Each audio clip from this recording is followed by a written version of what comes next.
감사합니다. 하나님이 부르셔서 감사합니다. 태영아 선교국과 강북전도학교와 강북전도학교에 속한 렘넌트들을 두고 기독케 하신 하나님 감사합니다. 응답 주시려고 하나님의 복을 열어주시려고 우리를 부르시고 기독케 하시고 말씀 또한 주실 것을 생각하니 참으로 감사합니다. 그 언약의 말씀을 허락해 주시옵소서. 아버지의 그 영원하신 사랑과 아들의 대속하신 은혜와 성령의 감화 감동하심을 이 시간 보게 해주시고 감추어진 비밀인 하나님의 언약의 말씀을 활짝 열어 간명하게 뚜렷하게 보여질 수 있도록 하나님 나라가 임할 수 있도록 주님 함께하여 주시고 복을 내려주시기를 기도합니다. 우리와 우리 후대를 향하신 하나님의 놀라운 계획을 보여주시옵소서. 예수님의 이름으로 기도하옵나이다. 아멘. 여러 목사님들로 하여금 기독케 하셨으니 참 기쁘지 않습니까?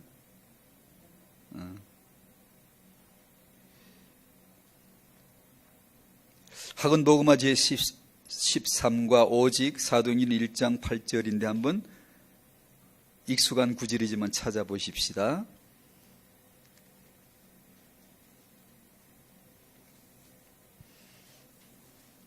절대성이다, 또 일심이다, 전심이다, 지속, 오직 이런 단어들은 주제가 아니죠. 주인을 기다리는 단어들이죠. 좋은 주인을 만나면 그 절대성은 빛이 날 것이고 김일성 같은 독재자를 만나면 괴물이 될 것이고 명사의 주제가 아니기 때문에 진리를 받지 못한 자가 일심 그러면 이건 망하는 겁니다. 지옥 가는 겁니다. 그러므로 절대성이다, 전심을 다한다, 마음을 다하여 그런 건 기독교의 강조점이 아닙니다. 같은 것 같은데 아닙니다. 그런 데다 포인트를 찍어버리면 오히려 진리를 가로막습니다. 그런 것들을 치워줘야 말씀이 왕으로 행차를 하시죠. 그러면 절대성이다, 전심이다, 일심이다, 오직이다 이런 단어가 만약에 그리스도를 만나면 그래서 이런 단어가 있었구나 알 거예요. 금방. 왜 이런 단어가 세상에 왜 존재하는가 했더니만 글쎄 그리스도를 드러내라고 그리스도를 설명하려고 이런 단어를 만들어 주셨구나. 금방 알 거예요. 그리스도가 아니면 이런 단어는 적임자가 없어요. 적합한 곳이 없어요. 창세기 3장이 이런 단어를 순화되어 제대로 쓸 수 있다고 생각하십니까?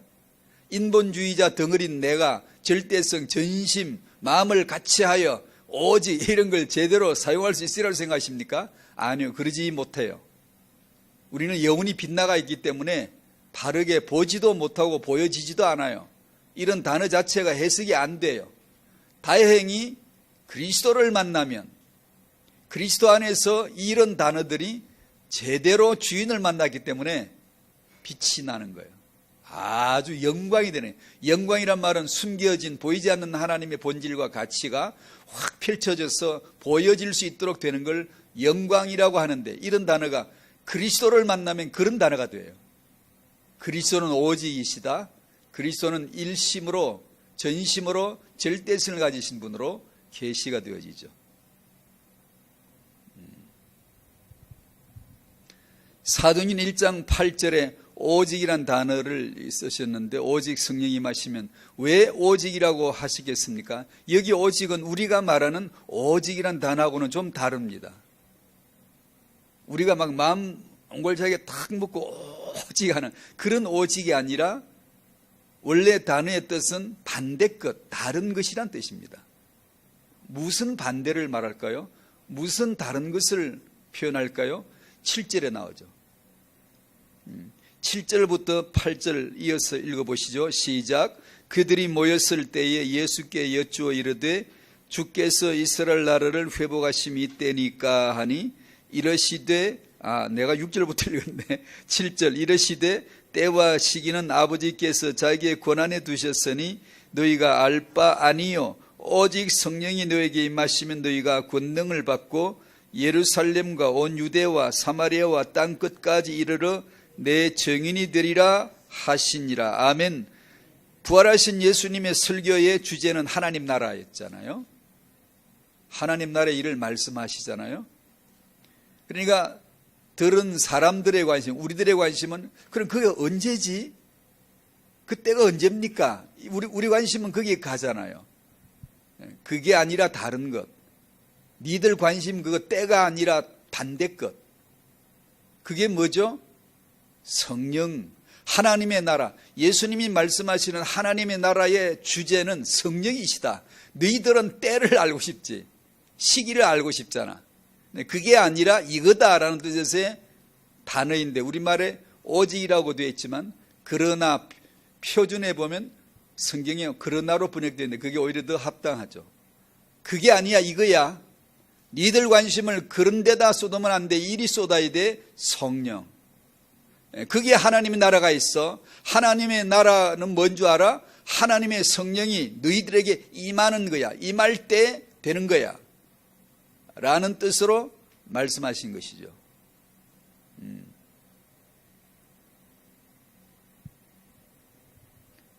본질은 하나님의 나라 성령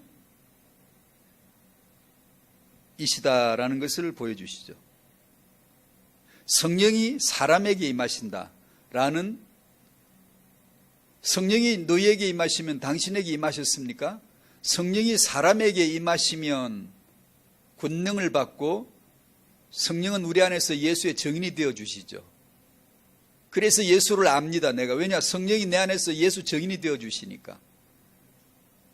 예수님을 잘 아는 분은 성령뿐이니까 그분이 내 안에 임하시면 예수님을 증언해 주시니까, 증인이 되어 주시니까 드디어 내가 예수님을 또렷하게, 간명하게, 요약되게, 확실하게 압니다. 반드시 알아요. 어린이든 어른이든 구별 없이 알아요. 이건 우리 지성과 관계없이 알미라는 것이 주어져요. 알미라. 영생은 아는 거라. 하나님을 아는 것. 뭘 알죠? 아버지가 말씀으로 그리스도를 약속하시고 그 그리스도가 육신으로 이 땅에 오시고 그리스도가 피로서, 예수가 피로서 그 그리스도를 완성하신 것을 아는 것. 즉 아는 것은 다른 뜻으로 말하면 믿는 것. 하나님이 보내신 자를 믿는 게 하나님 일이다 하고, 또 어떤 데는 17장 3절에는 하나님과 그 보내신 자 예수를 아는 것이 영생이다라고 하죠. 안다는 것하고 믿는다는 걸 같이 쓰죠. 어떻게 알죠? 성령이 너에게 임하시면. 어떻게 예수를 또렷하게 드디어 내 안에서 예수 상이 딱 떠오르죠?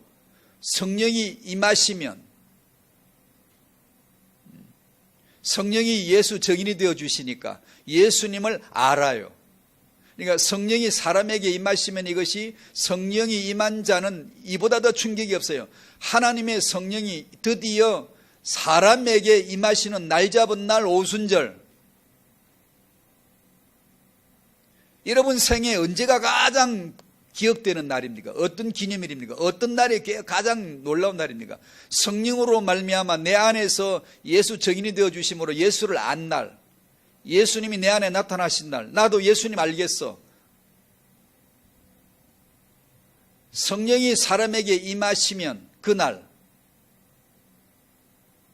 쓰나미가 들이닥치니까 자동차고 전봇대고 집이고 도로고 아스팔트고 뭐고 하나도 다 동일해져 버리고 하나같이 아무런 무기력하며 그냥 썰어버리더라고요.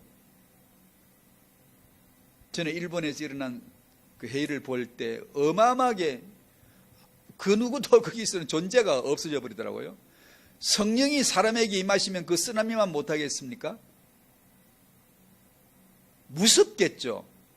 그런데도 사도행 1장 8절에 성령이 임하시는 것은 그런 임하심이 아니라 보혜사로서의 임하심이기 때문에 쓰나미가 아니라 하나님의 전능하신 권세로 임하시는 것이 아니라 아버지 약속을 거쳐서, 필터를 거쳐서, 아들의 십자가의 복음을 필터로 해서 거쳐서 나에게 보혜사가 되도록. 안 그러면 성령이 닥치면 죽습니다. 살아남을 자가 없습니다. 그 하나님이신 그분이 본체가 영으로, 신으로 사람에게 임하시는 날, 놀랍지 않습니까? 어떻게 저가 예수를 알까요? 성령이 임하셨기 때문이죠. 그렇지 않고는 절대 불가능한 일이죠. 그 약속, 성령이 너에게 임하시면 거기 쓰인 단어로 오직이라고 나와 있습니다. 지금까지 이런 단어가 쭉쭉쭉 나열된 것은 또다시 설명드리면 그리스도 때문에 쓰여지는 단어들입니다. 불신자들은 오직을 다른 데 쓰겠지만 우리는 그리스도라고 하는 주인을 만나게 해주는 겁니다. 오직은 스스로 살 수가 없어요. 전심은 아무리 전심으로 부르짖어봤자 아무 소용없는 헛소리에 불과합니다. 그러나 주인을 제대로 만나면, 그리스도를 만나면 그 전심은 너무나 놀라운 예배가 되는 거예요. 예배가. 잘못 주인을 만난 인생들, 전심을 딴 데다 쓰고 오직을 딴 데다 쓰다가 예수 그리스도를 만나는 날 제대로 주인을 만났고 전심이다, 오직이다 이런 단어들은 제대로 빛이 나는 영광이 되는 것입니다. 태영아 메시지는 창세기 1장을 같이 여시겠습니다.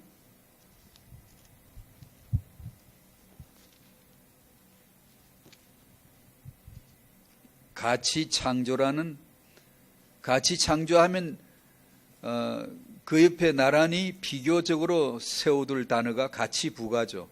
가치부가는 경제적 가치, 상승 가치, 제조해서 경제적 효과를 거두려고 하는 것, 제조해서 상승 효과를 거두려고 하는 것이고, 창조는 본질을 건드리는 것이죠. 가치부가는 본질적인 게 아니고 있는 것을 가지고, 아니면 기술이 없으면 사다가 로열티를 주고 기술을 가진 사람에게 기술을 사와서 나는 제조해서 경제적 가치를 제조를 통하여 높이는 것, 고부가가치로 만드는 것.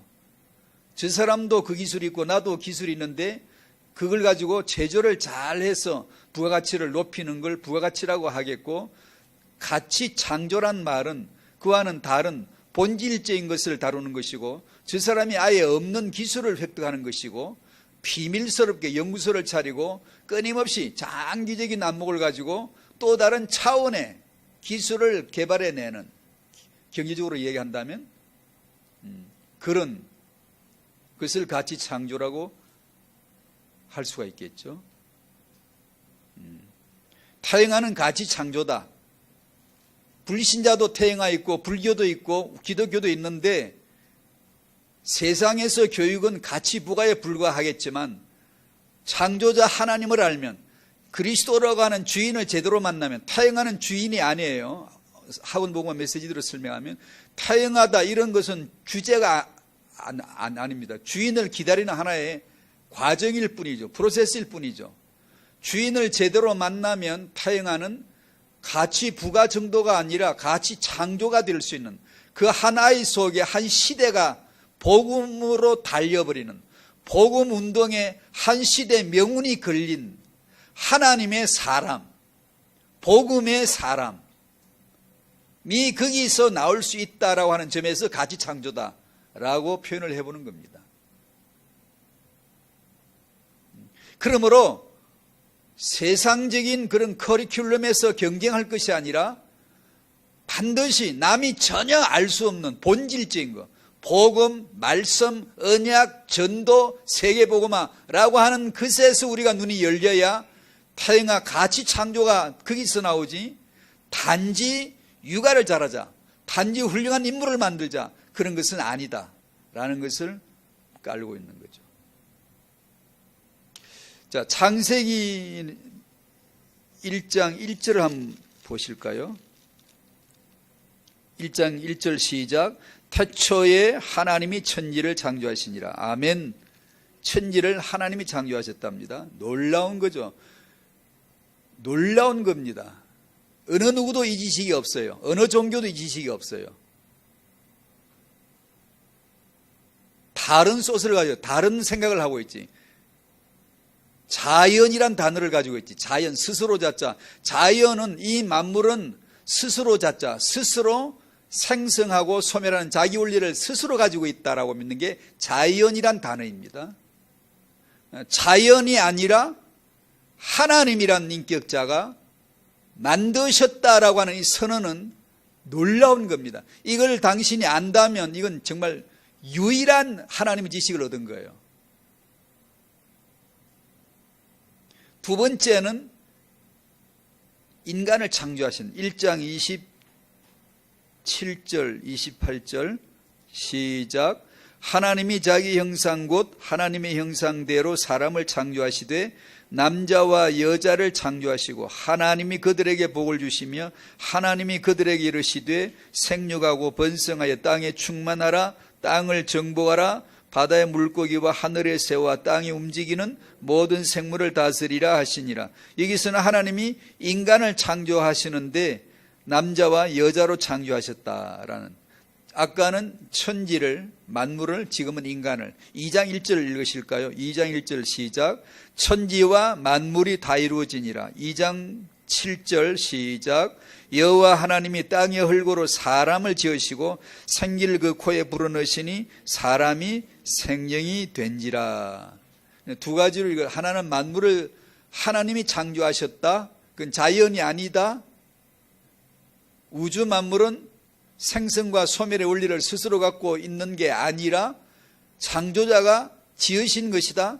그렇다면 인격자이신 하나님이 지으셨다면 창조는 본질이 아니죠. 왜 지었겠죠? 목적이 있어서 설계가 나왔겠죠. 태양을 저기다가 왜 설계를 두었을까요? 왜 지구를 이곳에다 설계를 두었을까요? 계획을 하시고 지으셨겠죠. 무작정 휘둘려 지었습니까?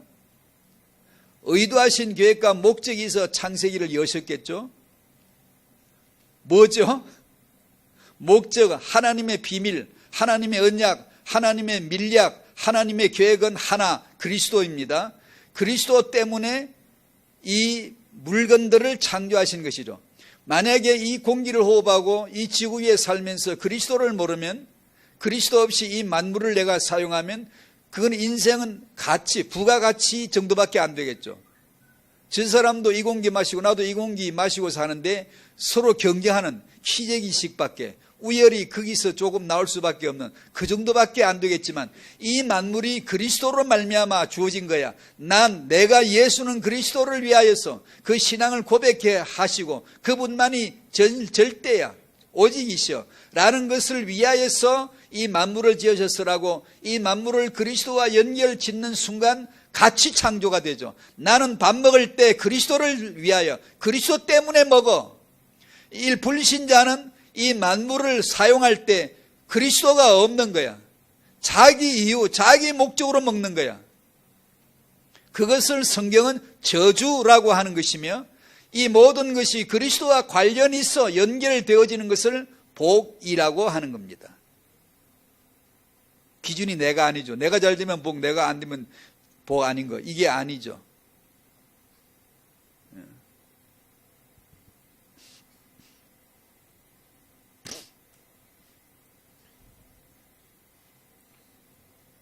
그러니까 자연론이나 범실론에서 종교에서는 절대자 하나님, 인격자 하나님을 못 믿으니까, 안 믿으니까 어쩔 수 없어요. 이 우주 삼라만상, 이거는 하나의 생명 덩어리라 그래요.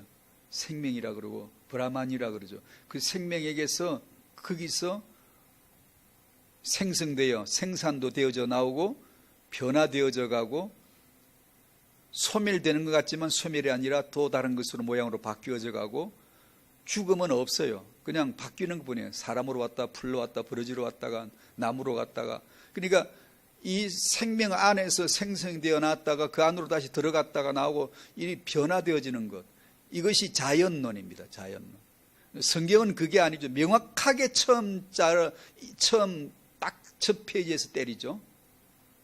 이 천지 만물은 하나님이 지으셨어. 왜 지었지? 아무도 몰라. 신약에 오면 알지. 예수 그리스도가 지으셨어. 왜? 예수가 그리스도를 위하여서, 예수는 그리스도가 되시기 위해서 지으신 거야. 그러므로 이 만물 속에 사는 자여, 너희들은 반드시 예수가 그리스도이심을 알아야 돼. 간단하게 그렇게 나오죠. 그것이 인생의 목적이야. 너가 인간됨의 목적이야 라고 간단하게 나오죠. 이 복음에는 이게 없기 때문에 뱅뱅뱅 돌죠. 뱅뱅 돌죠. 인간을 지으셨다. 하나님이 자기 형상 곧 하나님의 형상대로 인간을 지으셨다. 옛날에 그 비유를 든 기억이 나네. 미국 뉴욕에서 경매에 나온 우리 조선시대 도자기 하나가 740만 불에 하여튼 70억이 넘는 것 같은데, 그때 경매가 나온 적이 있었어요. 도자기 하나 만드는데 흙 별로 안 들어요. 뭐 10,000원어치나 들라나 20,000원어치나 들라나, 그 장작 불 떼면 되잖아요. 그게 도공의 혼을, 그들의 표현대로 혼을 불어넣었다. 그래서 재료값 얼마 안 들어갔는데 70억이 넘는 게 나올 수도 있어요. 하나님은 이 흙을 조금 가지고 주물럭주물럭해서 인간을 만드시고 자기 혼을 불어넣는데 생명이 나왔어요. 전혀 상상할 수 없는 이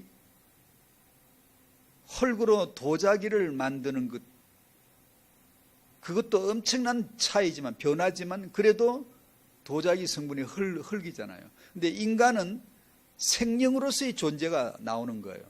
완전히 다른 거죠. 상상할 수 없었던 거죠. 그게 예수 믿는 믿음의 의미입니다. 예수 믿음에 대한 그 엄청난 의미가 여기서 나옵니다. 이 존재가 흙인데 티끌인데 주물주물해서 만들어진 피조물인데, 그 예수 그리스도를 만나는 날 내 인생은 가치 창조의 상상 못한 차원으로 바뀌어 버리는 거예요. 그것을 각자가 경험으로 가지고 있어야 돼요. 그게 그렇지 않아요. 정말 놀랍지 않습니까? 하나님의 자녀라고 하는, 하나님의 형상 회복, 하나님의 자녀라고 하는 상상도 해본 적이 없는 신분으로 확 바뀌지 않습니까?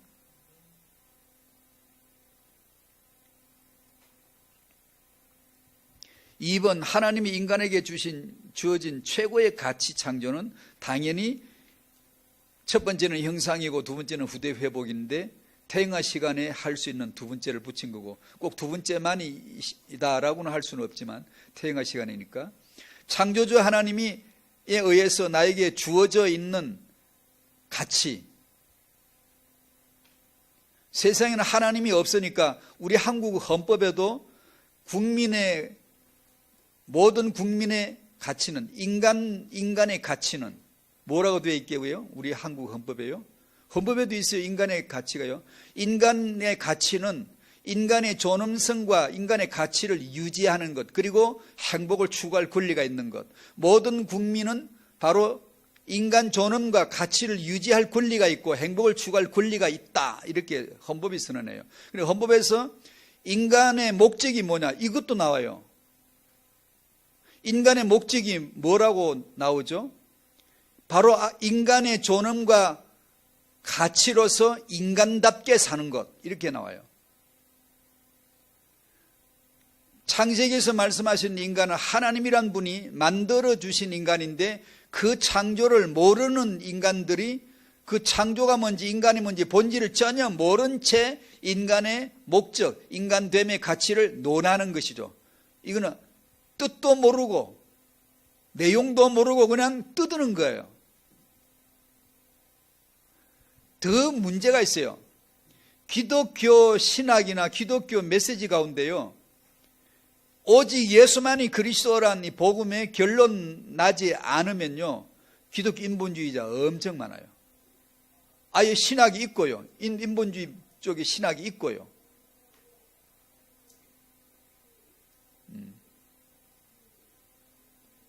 예수는 왜 십자가에 죽으셨죠? 인간의 존엄과 가치를 위하여 자신의 모든 것을 내주셨다라고. 여러분도 아멘 하시겠죠? 그냥 설교를 자연스럽게 이어가다가 그렇게 힘주어 강조하면 그 대목에서 아멘이 나오겠죠. 인본주의자들이 즐겨 쓰는 표현 방식입니다. 그가 아다라고 어다르다는 말이 있는데 그게 아주 미미한 차이가 있습니다.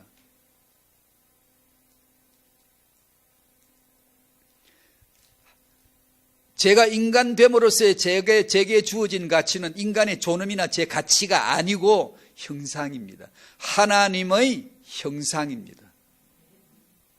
반드시 하나님이 거기 개입됩니다. 인격자 창조주께서 거기 들어있는 겁니다. 그 창조주 하나님에 의해서 나에게 주어진 영적 존재에 나에게 주어진 가치 축복으로서는 창세기 1장 28절에 생육번성의 축복을 주신 것이죠. 이것이 인간의 가치입니다. 나의 가치됨이 하나님의 형상이요, 하나님의 형상을 부모를 통하여 생육할 수 있게 해주신 것이라고 말할 수가 있죠. 그것이 우리의 가치, 인간됨의 가치죠. 성도됨의 가치죠.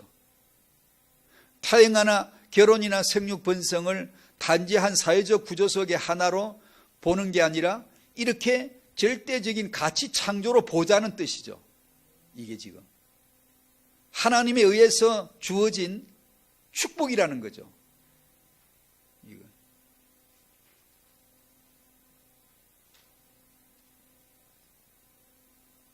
그래서 이건 읽은 대로 또 설명드린 대로 하나님의 형상대로 지어졌다 하는 것을 풀면 이걸 복이라고 하고, 이 복받은 자에게 후대 생육번성 충만의 언약을 주신 것을 축복이라고 이렇게 말할 수가 있겠죠. 왜 그게 복이 되죠? 그리스도와 연결될 때. 나란 존재는 그리스도와 연결될 때만 내가 복이 되는 거예요. 후대 생육번성이 언제 축복이 되죠? 그리스도와 연결될 때만. 3번, 후대 회복은 세계복음화를 위한 가치 창조입니다. 세계복음화로 이제 옮겨온 겁니다. 세계복음화를 위해서 우리는 태영아전도학교에서는 후대 회복부터 하자라고 기치를 드는 거죠. 후대를 축복을 받고도 우리가 그 가치를 모를 수 있고, 예레미야가 2장이나 구약의 언약 백성들을 놓고 보면 언약 백성들에게서 가장 비극적인 현장 중에 하나가, 잃어버린 그 현장이 뭐냐면 언약의 후대를 잃어버린 그 현장의 탄식이 구약에 나오죠.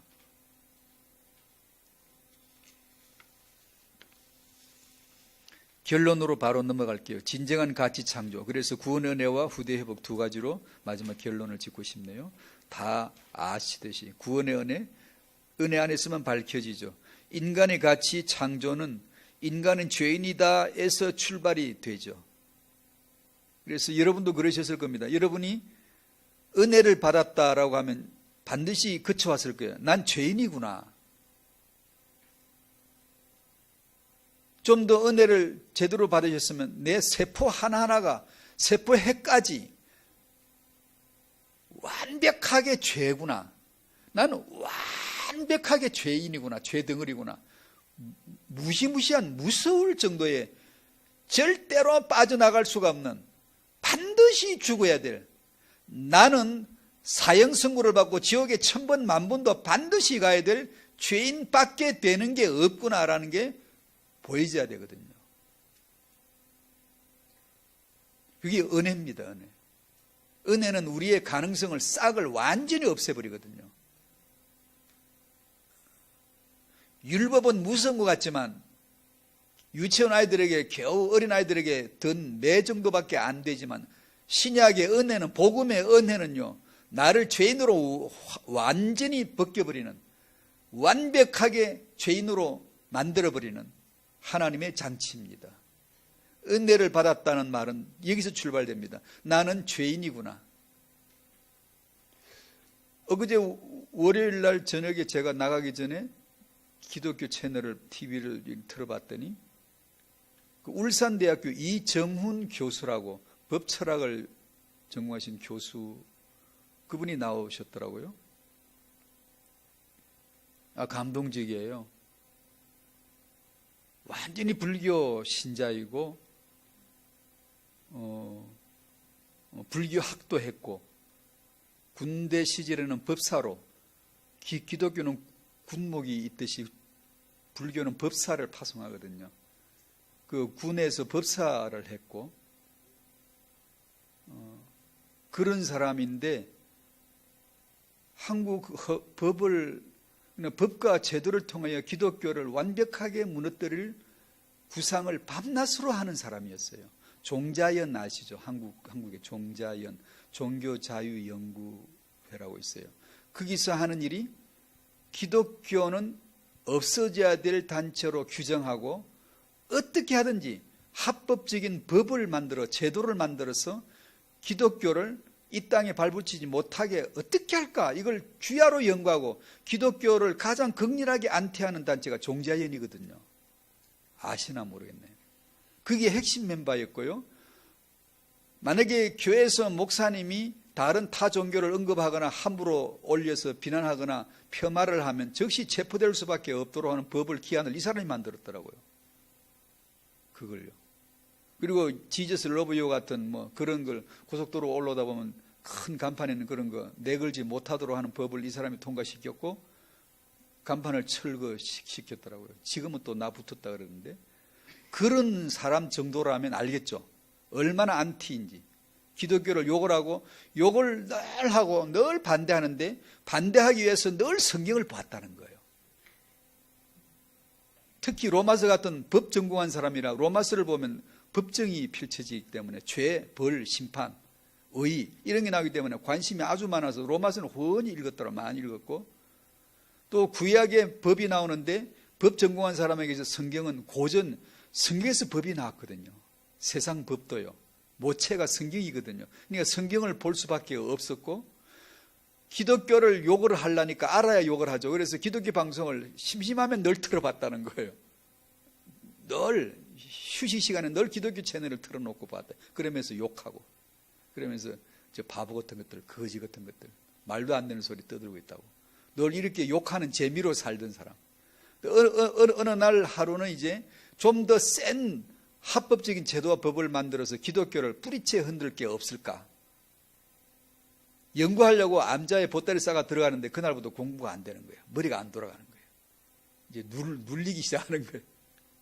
머리가 아프고 도무지 생각이 안 돌아가고 연구가 안 되고 너무 힘들고 밖에 나와서 바람 쏘이면 좀 편해졌다가 또 들어가 앉아 하려고 그러면 그냥 눌리고 힘들고, 그래서 그 실험을 하다가 그 더운 여름에 이제 시원하지도 않고 너무 더워서 이제 잠깐 중단하고 집으로 왔는데, 와서 집에 들어오자마자 늘 틀듯이 기독교 채널을 딱 틀어놓고 앉아서 본 거죠. 자기 아내는 부엌에서 밥상 차리고 있었고, 터는데 갑자기 목사님이 설교를 시작하시는데 죄에 딱 나온 거예요. 죄에 대해서 설명을 충분히 들은 게 아니고, 죄는 이것이다라는 내용이 나온 것도 아니고, 죄 언급되어지는데 확 박히 찔려 들어온 거예요. 저는 그게 무슨 일인지 알아요. 어떤 성령의 역사인지 알거든요. 죄란 말 한마디에 그 말이 파고 들어와서 찔려버렸는데 꼼짝 못하는 거예요. 내가 지금까지 의인이라고 생각했고 의롭다고 생각하고 내가 기독교를 박해하는 일은 가장 의로운 일이라고 자랑스럽게 생각했는데, 그날 드디어 내가 죄인이라는 것이 그 한마디에 찔리기 시작했어요. 얼마나 무서웠던지 그 자리에서 무릎 꿇고 엎드려서 벌벌 떨었다는 거예요. 꼼짝을 못해요. 갈 수도 없고 무슨 말을 해야 되겠는데 말을 못하겠다는 거예요. 언어가 상실됐다라고 자기가 표현하더라고요. 무슨 말을 해야 될지도 모르겠고 그냥 두려워서 떨었는데 생각나는 건 하나밖에, 난 죄인이고 죽어야 되는구나, 죽는 것밖에 없구나 라고 생각이 들더라는 거죠.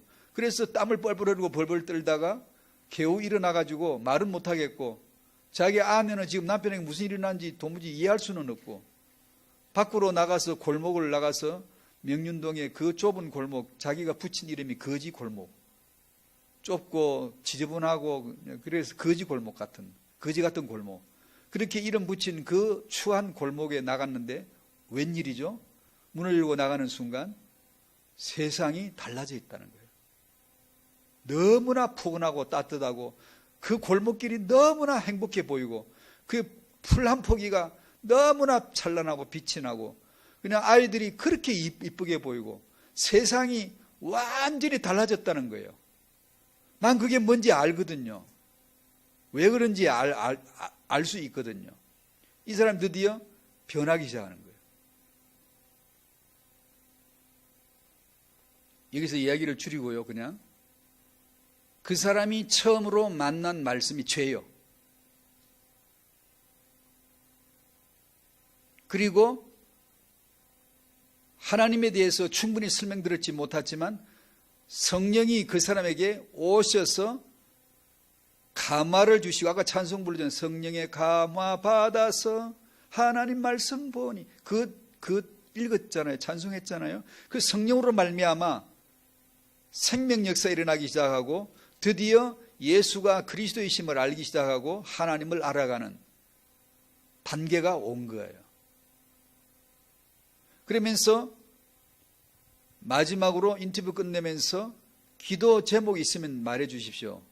당신과 똑같이 지금도 기독교 안티 역할을 하면서 욕을 하는 사람들이 있는데 그들에게 한마디 들려주십시오.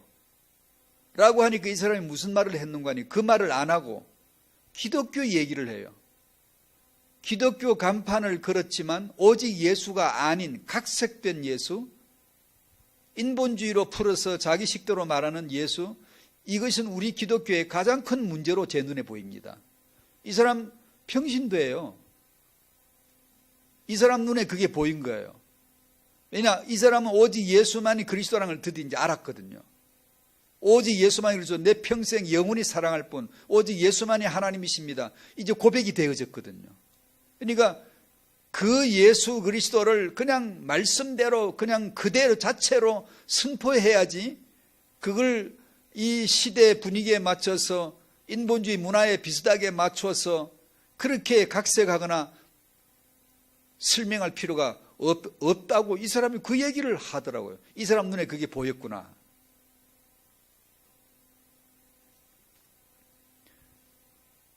이걸 새 피조물이라고 합니다. 이번에 이 죄인이 주 예수님을 믿으면 새 피조물이 됩니다. 고린도후서 5장 17절 누구든지 그리스도 안에 있으면 새로운 피조물이라.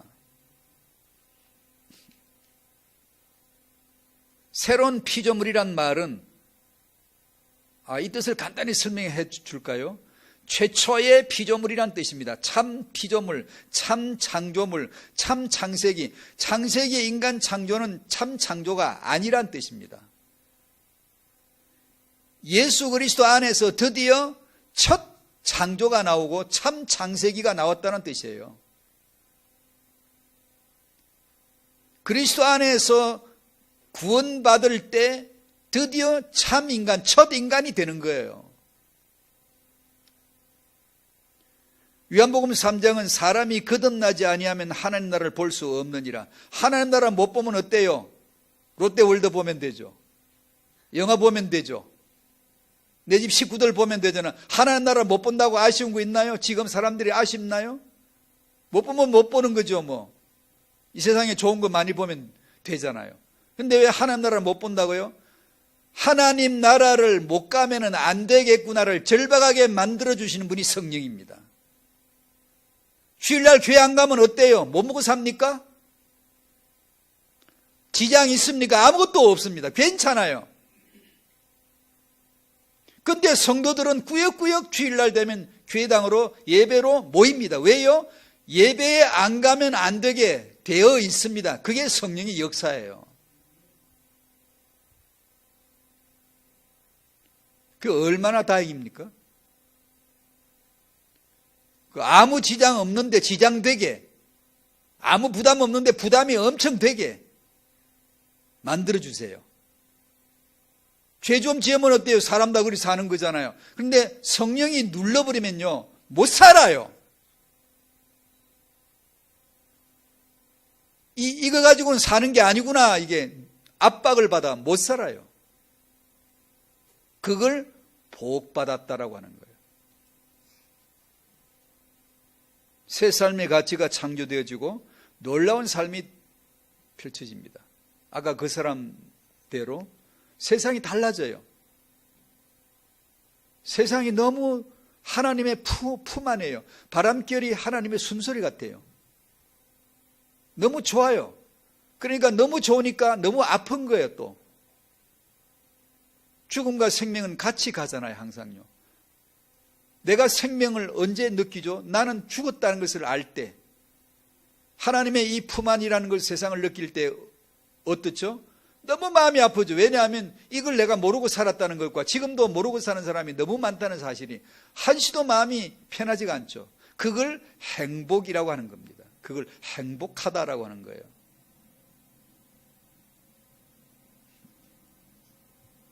후대의 축복. 그래서 마지막으로 간단히 결론을, 태영아 전도학교로서는 이것이 가장 중요한 핵심이지만 그저 간단한 결론입니다. 태영아는 가치 창조이다. 그 육아자는 가치 창조자이다. 육아 중인 부부라면, 부모라면 육아를 두고 같이 토의 나누고 대화가 있도록 하십시오. 같이 육아책도 같이 보고 같이 육아 포럼도 하고 부부가 같이,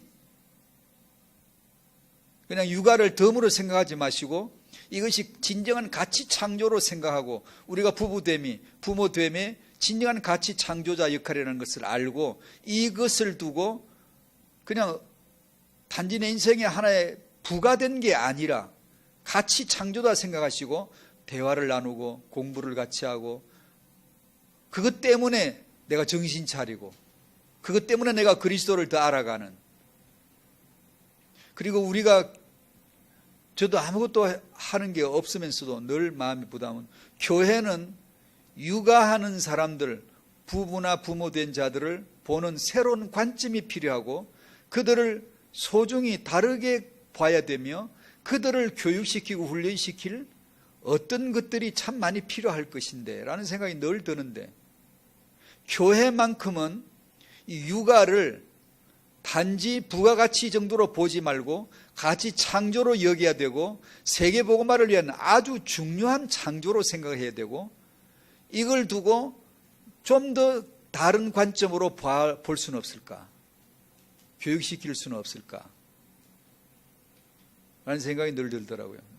늘 기도해야 된다고 생각합니다. 오늘 여기까지 할게요. 태영아는 세계복음화를 위한 가치 창조이다. 육아하시는 여러분들에게 보다 더 10배, 100배, 1000배 은혜 주시기를 축복합니다. 감사합니다. 하나님 아버지, 우리를 지으시고 우리를 통하여 후대를 지으실 하나님의 가치 창조의 언약을, 그 계획을 보게 해주시고 내 육아가 얼마나 소중한지를 나는 잘 모르오니 말씀으로 가르쳐 주시고 이 후대 양육이 얼마나 귀한지 하나님의 눈으로 보아질 수 있도록 모든 부모들의 눈을 열어주시고 그 말씀 가운데로 인도해 주시기를 기도합니다. 그래서 성령의 역사가 필요하오니 오직 성령의 역사로 임하셔서 말씀 열어주시고 그 언약 보여질 수 있도록 축복해 주시옵소서. 내 아이가 새롭게 보이고 육아가 새롭게 보이고 이 양육이 전혀 다른 창조의 차원으로 보여질 수 있도록 부담감과 그 열린 마음과 기도가 되도록 부부들을 축복하여 주시옵소서. 예수님의 이름으로 기도하옵나이다. 아멘.